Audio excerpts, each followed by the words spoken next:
যেন আল্লাহ চালের গুঁড়ি নিচ্ছি আর খান নিচ্ছি। আমি আগে থেকে খাটটারে ভালোভাবে পানি দিয়ে মুখটা রয়েছি ভালোভাবে। আর ডুগা পিঠা বানায়, মানে ডুগা পিঠা মনে করেন 3 কেজি চাইলের গুঁড়ি এনো আর 1 কেজি আটা দিয়াম। আসলে আপনার মনে প্রশ্ন থাকবো এত পিঠাটা কী করবো। আসলে আমার বোনের বাড়ির পিঠাগুলো দিয়াম, মানে আমাদের এই দিকে নিয়ম, মানে যে সময় 3 নারী পরে বউ স্বামী বাড়ি যায় এই সময় পিঠা দিয়ে দেয়। এই পিঠাটি আমার বোনের শ্বশুর বাড়ি দিয়ে দিব। মানে খাটটা দিয়ে দিতেছি গুড়ি ভেজে ইয়া সবজি আটা দিয়ে দিই আমি 1 কেজি আটা। 3 কেজি চাইলের মধ্যে 1 কেজি আটা দিতেছি। আর চাইলটা কিন্তু আল্লাহ চাইল নিছি, আমি কোনো ইসলা চাইল নিছি না। আমি লবণ দিয়ে দিতেছি। আমি গুলাটা গুলুম কুসুম গরম পানি নিচ্ছি, একবারে বেশি গরম পানি না, মানে কুসুম গরম পানিটা দিলে মানে পিঠাটা অনেক সুন্দর, খুব সুন্দরভাবে ফুলে। আমি কুসুম গরম পানিটা দিতেছি। আর আপনারা চাইলে কুসুম গরম পানির জায়গার মধ্যে আপনারা দুধও দিতে পারবেন, কিন্তু আমি দুধটা নিচ্ছি না, আমি কুসুম গরম পানি দিতেছি।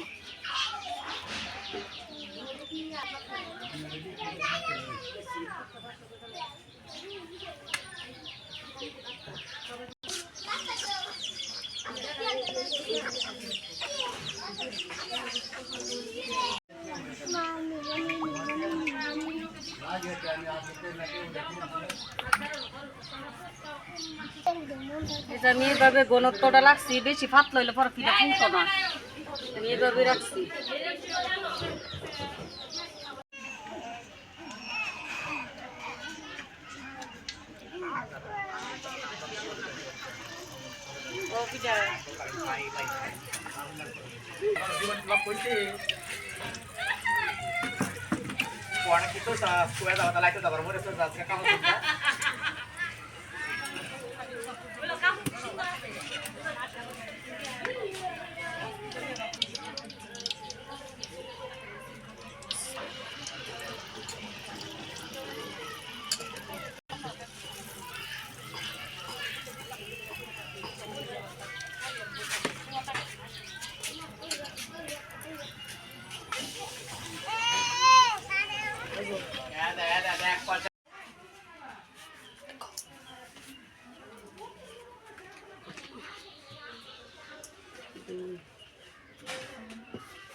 পেপার দিই, গড় পেপারটা দেওয়া।